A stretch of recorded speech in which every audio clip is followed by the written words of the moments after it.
Profissionais de ciência com muita frequência constroem modelos para estudar fenômenos da realidade e psicólogos não são a exceção disso. Nesse vídeo eu vou falar um pouco sobre um modelo estatístico chamado análise fatorial exploratória, feita para estudar fenômenos psicológicos. Primeiro, psicólogos em específico têm interesse em estudar fenômenos psicológicos, como memória e atenção, e para isso quase sempre constroem instrumentos, testes, escalas, questionários, checklists, aplicam às pessoas. Depois, a partir das respostas dadas pelas pessoas a esse instrumento, tentam estudar, de fato, os fenômenos psicológicos. Isso é feito quase sempre a partir de um processo chamado análise fatorial exploratória. A análise fatorial exploratória é tradicionalmente uma técnica utilizada justamente para essa finalidade. Primeiro, uma definição mais geral. O que é análise fatorial exploratória, não é? É uma técnica estatística que visa estimar uma quantidade e a natureza dos fatores subjacentes às respostas dadas a instrumentos psicológicos. Repara que existem duas coisas aqui articuladas, né? Primeiro, quando eu viso estimar uma quantidade, significa um número. Mas quando eu falo e a natureza, significa que eu tenho uma teoria por detrás. Eu vou ter que dar um nome para aqueles fatores. Quase sempre a gente vê a análise fatorial exploratória a partir de diagramas. Eu vou colocar aqui na tela para vocês o diagrama mais utilizado na área. Repara que nesse diagrama nós temos uma elipse. Essa elipse a gente não observa diretamente, uma variável aleatória latente, é um construto, é um fator, por exemplo, inteligência, depressão, humor, memória, personalidade. E nós temos os quadradinhos, os retângulos, que são os itens, os indicadores. As pessoas respondem a esses indicadores e pela análise fatorial exploratória assume-se que a elipse, ou seja, o fator latente, o traço latente, causa as respostas a esses indicadores. Então, repara que a seta sai da elipse até os indicadores. Uma coisa muito importante, né? Quando a gente fala também sobre análise fatorial exploratória, o termo pode confundir um pouco. O termo exploratório, ou data-driven em inglês, dá a entender que a gente não faz nada, né? Que o computador faz tudo sozinho, explora os dados e chega lá com a solução. Isso definitivamente não é verdade.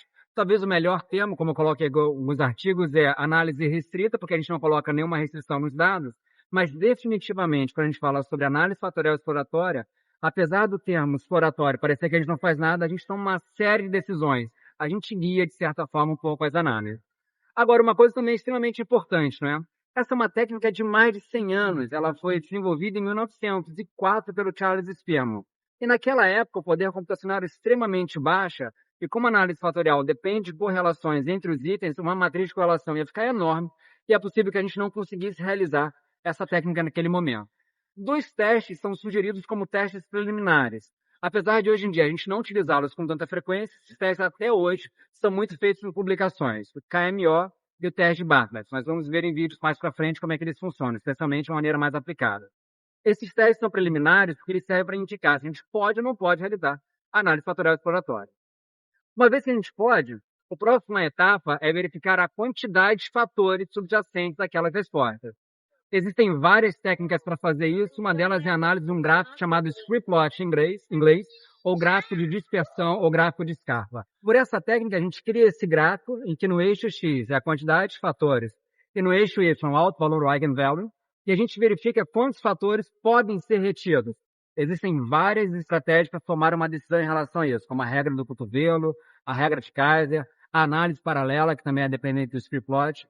Uma vez decidida a quantidade de fatores que vão ser retidos, o próximo passo é, de fato, reter essa quantidade de fatores, sejam 2, 3 ou até mesmo um fator. Uma coisa muito importante, né? Se esse modelo ele tem mais de um fator, 2 ou mais fatores, a gente tem que tomar duas decisões.